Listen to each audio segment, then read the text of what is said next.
我觉得肯定有人跟我一样啊，就喜欢在冬天吃冰激凌。大家好，我是李东东啊。上次说到我们吃的酸奶粽，他们家旁边还有一个非常好吃的冰激凌店，今天我们找来了。但是很神奇的是，他们家其实是个卖帽子的店。What？ 咱们去看一下。他们家没有门头，就是这一家，就在这边有个发廊的旁边的这一家。人家有冰激凌是吧？对，老板，你看，老板知道我们要来买冰激凌的。果然是个卖帽子的店。冬天卖冰激凌，夏天卖帽子。哦，不是，说反了。对，夏天卖冰激凌，冬天卖帽子啊。你吃吗？那我就要2个。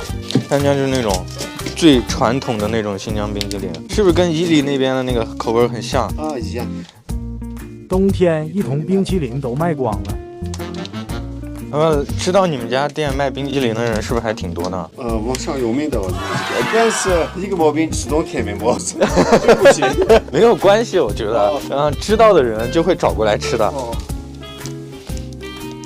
多少钱？220。这一罐10块钱不划算吗？那我们得找一个暖和的地方吃。其实老板的那个店里面有坐的位置，但是我们为了不耽误他卖帽子的生意，我们换一个地方吃啊。好，现在我们找了一个最暖和的地方，就是我的书房。然后我们来尝一下这冰激凌啊，看，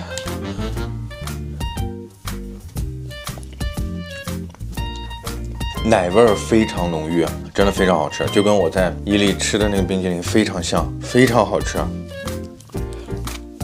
我觉得吃冰激凌就是那种在一个特别暖和的地方，然后吃冰激凌，然后吹着空调盖棉被，围着火炉吃西瓜，都是特别爽的事情。